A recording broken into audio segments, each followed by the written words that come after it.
Hello students, welcome to my YouTube channel Sushma Rajgupta. हम लोग कर रहे हैं बीकॉम थर्ड सेमेस्टर जीएसटी में आज हम करेंगे appeals and revision.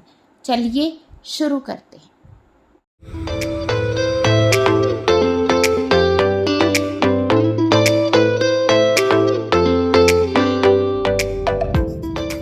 First point आ रहा है कि अपील होती क्या है। अपील जो है एप्लीकेशन टू एपेलेट कोर्ट है। ठीक है, हुआ क्या कि हमने जैसे लोअर कोर्ट में कह दो कि हाई कोर्ट में हमने अप्लाई किया। ठीक है, हाई कोर्ट ने जो डिसीज़न लिया वो डिसीज़न जो है हमें एक्सेप्टेबल नहीं है। ठीक है, तो हमने क्या करना है, हमने सुप्रीम कोर्ट में अप्लाई करना है। तो application to the supreme court is known as appeal. ठीक है, so appeal is application to reverse. अब जो डिसीजन इस कोर्ट ने लिया है जो हमें एक्सेप्टेबल नहीं है उसको रिवर्स करने के लिए क्या करेंगे हम, क्या करेंगे, अपर कोर्ट में अपील करेंगे, एप्लीकेशन देंगे। एप्लीकेशन देने को ही अपील कहा गया है। अब हमने अपर कोर्ट में एप्लीकेशन तो दे दी है, अपील कर दी है, बट लोअर कोर्ट जो है डिसीज़न ले चुकी है। अब जब तक इस अपील का डिसीज़न नहीं होता तब तक लोअर कोर्ट द्वारा लिया गया फैसला ही, डिसीज़न ही एप्लीकेबल होगा, ऑपरेटिव होगा। तो अपील की बेसिक फीचर्स क्या हैं? पहली जो है वो एजुकेटिंग अथॉरिटी द्वारा दिए गए ऑर्डर के अगेंस्ट की जाती है। ठीक है, अपील करेगा कौन? अब यहाँ पे दो पार्टीज हैं, एक है एप्लेंट, दूसरा है डिपार्टमेंट। ठीक है, जो जीएसटी लगा रहा है। अब इसमें जो एप्लेंट है वो अपील कर सकता है या डिपार्टमेंट है वो अपील कर सकता है।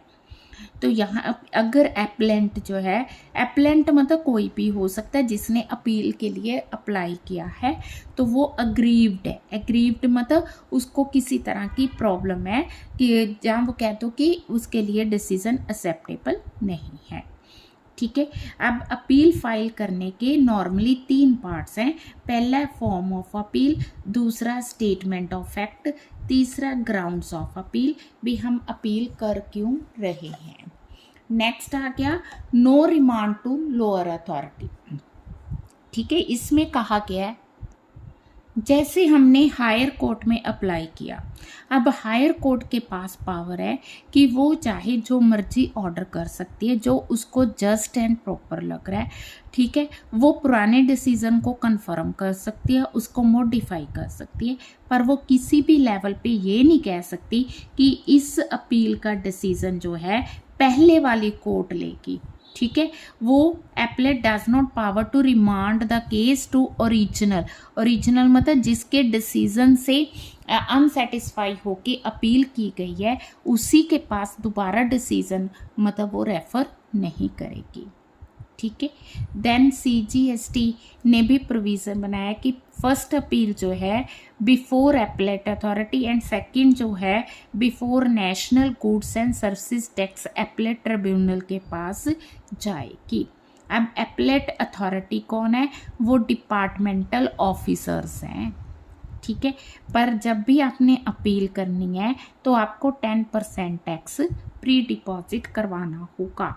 अब जो एप्लेट ट्रिब्यूनल है वो ये नहीं है कि सीजीएसटी आईजीएसटी इनके लिए अलग अलग है, ही it will be common for CGST IGST UGST and SGST.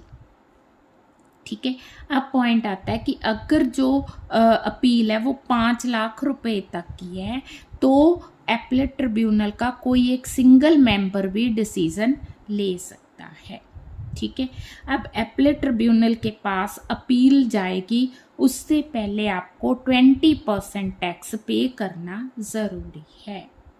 अब अगर एप्लेट ट्रिब्यूनल के पास अपील गई, आप उससे सेटिस्फाई नहीं हो तो उसके बाद आप कहाँ जा सकते हो?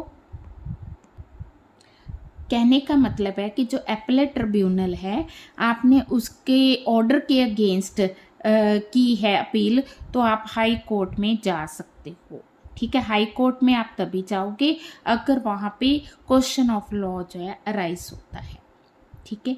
देन अगर वहाँ पे जो मैटर है उसमें प्लेस ऑफ सप्लाई का मामला होता है, देन जो प्लेस ऑफ सप्लाई के केस में आप जो अपील करोगे वो सुप्रीम कोर्ट के पास करोगे, ना कि हाई कोर्ट के पास। हाँ जी, अब पॉइंट आ रहा है कि फर्स्ट अपील, ठीक है, किसके पास की जाएगी, that will be with the appellate authority. किसके अगेंस्ट की जाएगी, against the orders of adjudicating authority. अब एजुकेटिंग अथॉरिटी क्या है, ठीक है, वो अथॉरिटी जिसको central board of excise and custom ने अपॉइंट किया है, अथोराइज किया है, उसे हम एजुकेटिंग अथॉरिटी कहेंगे। Now what is appellate authority? Appellate authority वो जिसके पास ये पावर है, जिसको अथोराइज किया गया है कि वो अपील्स को सुने, अपील्स की सुनवाई करे, उसे एपलेट अथॉरिटी कहा गया है। फिर एजुकेटिंग क्या है, जिसको central board of excise and customs के अंडर अपॉइंट किया गया। फर्स्ट अपील कौन कर सकता है? सबसे पहले अपील एसएससी करेगा, ठीक है। जब उसको CGST, SGST, UTGST एक्ट के अंडर जो भी एजुकेटिंग अथॉरिटीज़ ने डिसीज़न लिया है या ऑर्डर पास किया है, अगर वो उस ऑर्डर से अनसेटिस्फाइड है तो वो अपील करेगा। अब जो अपील की जाएगी GST APL 01 फॉर्म के अंडर की जाएगी, ठीक है, और प्रोविजनल एक्नॉलेजमेंट एपलेट को दे दी जाएगी, ठीक है। जो भी अपील उसने की है उसकी हार्ड कॉपी, ट्रिप्लिकेट, मतलब 3 कॉपीज उसकी सबमिट करवाई जाएंगी। और इसके साथ ही डिसीज़न, जो पहले डिसीज़न लिया गया था जिसके अगेंस्ट अपील की गई है, उसकी एक सर्टिफाइड कॉपी भी जमा करवाई जाएगी, ठीक है। देन जो है एप्लेंट को GST form GST APL 02 issue किया जाएगा, ठीक है। तो उसकी डेट ऑफ फाइलिंग क्या है वो भी प्रोवाइड की जाएगी। सेकंड केस आ गया appeal to appellate authority by department भी कर सकता है, ठीक है। अब कमिश्नर जो है वो अपनी मर्जी से या किसी दूसरे के कहने पे, है ना, दूसरे लॉज के अंडर वो क्या कर सकता है, अपील कर सकता है, ठीक है। जब उसे लगे कि जो डिसीज़न लिया गया है प्रॉपर लिया गया है, ठीक है, तो उस केस में वो अपील कर सकता है। ये जो अपील की जाएगी ये फॉर्म GST APL 03 इलेक्ट्रॉनिकली करी जाएगी और इसके साथ हार्ड कॉपीज लगाई जाएंगी और डिसीजन की कॉपी भी लगाई जाएगी और ये जो सबमिशन है 7 डेज के अंदर अंदर की जाएगी। हाँ जी, second appeal to appellate tribunal, ठीक है। पहले हमने अपील की थी एपलेट अथॉरिटी के पास, अब हम कर रहे हैं एपलेट ट्रिब्यूनल के पास। तो कोई भी पर्सन अगर उसे लगता है कि एपलेट अथॉरिटी का डिसीजन फाइनल डिसीजन नहीं है या उससे वो सेटिस्फाई नहीं है या रिवीजन अथॉरिटी के द्वारा दिया गया डिसीजन से वो सेटिस्फाई नहीं है, देन वो एपलेट ट्रिब्यूनल के पास जाएगा। अब जो एपलेट ट्रिब्यूनल है उसको किसने बनाया है? It is constituted under the GST act, ठीक है। तो ये इसको मतलब सेंट्रल गवर्नमेंट GST काउंसिल के कहने पे एपलेट ट्रिब्यूनल जो है अपॉइंट करती है। It is headed by national president and each state tribunal will have state president. National level पे नेशनल प्रेसिडेंट होगा और स्टेट लेवल पे स्टेट प्रेसिडेंट होगा। अब ये जो ट्रिब्यूनल है क्वाजी जुडिशियल बॉडी होगा, ठीक है। तो ये अपील्स सुनेगा, जो भी एपलेट अथॉरिटीज़ के अंडर ऑर्डर्स किए गए हैं उनके अगेंस्ट ये अपील्स को सुनेगा। ट्रिब्यूनल के कंपैरेटिव इसकी जो पावर्स हैं वो लिमिटेड हैं, ठीक है। पर जो भी ये ऑर्डर देगा वो सारे के सारे ऑर्डर लोअर अथॉरिटीज़ पर बाइंडिंग होंगे, ठीक है। It is a final fact finding authority, मतलब इसका जो भी डिसीजन होगा वो फाइनल डिसीजन होगा। अब एपलेट अथॉरिटी के अगेंस्ट अपील, ये तो रिपीट ही है, इसमें ये कहा गया है कि GST एक्ट ने पावर दी है कि कोई भी पर्सन अगर एजुकेटिंग अथॉरिटी के डिसीजन से सेटिस्फाई नहीं है, एग्रीव्ड है, तो वो अपील करेगा एपलेट अथॉरिटी को। ठीक है, एपलेट अथॉरिटी को जो ठीक लगेगा वो ऑर्डर पास करेगी। वो क्या करेगी, वो उस पुराने ऑर्डर को कंफर्म कर सकती है, मॉडिफाई कर सकती है, एनुलिंग द डिसीजन कर सकती है, और कोई अगेंस्ट ऑर्डर भी पास कर सकती है।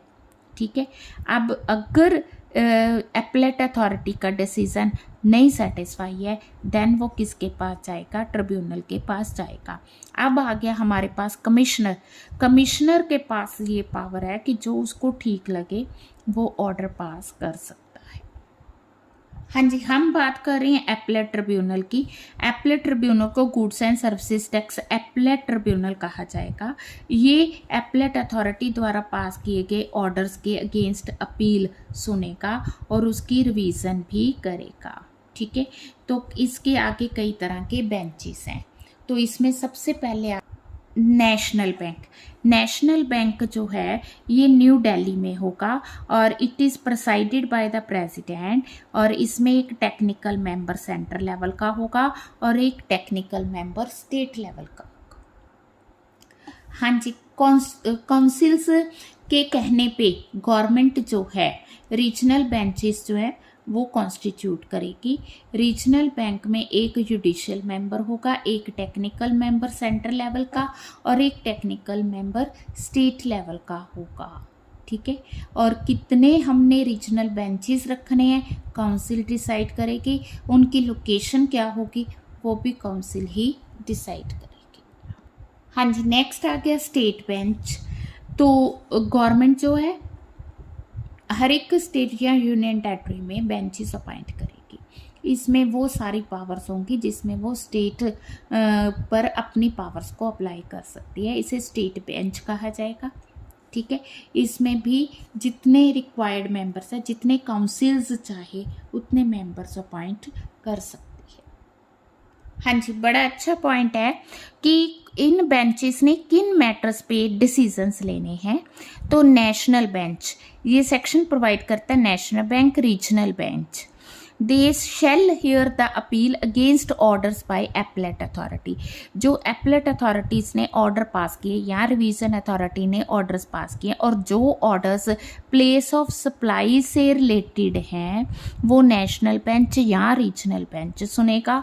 और इसके अलावा प्लेस ऑफ सप्लाई वाला जो भी ऑर्डर होगा स्टेट बेंच उस पर कोई काम नहीं करेगा। No power to hear the appeal relating to place of supply.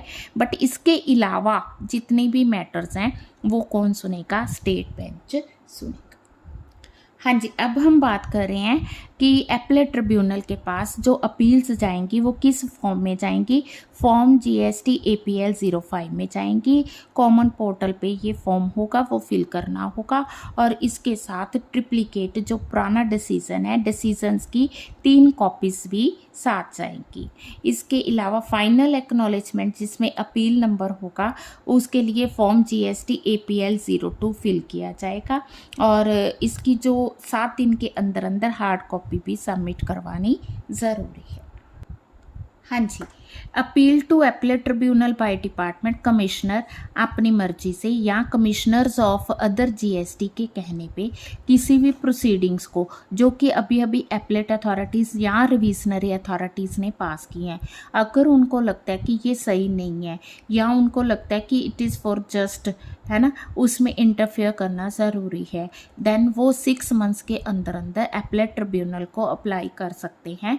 उसको अप्लाई करने के लिए उनको फॉर्म GST APL 07 फुलफिल करना होगा और उसके साथ हार्ड कॉपीज़ भी सबमिट करवानी होंगी। अब अपील किसी ने भी की है, चाहे एप्लीकेंट ने की है चाहे डिपार्टमेंट ने की है, अब जिसने अपील किया उसके अपोजिट पार्टी जो है 45 डेज़ के अंदर अंदर फॉर्म GST APL 07 फिल करेगी।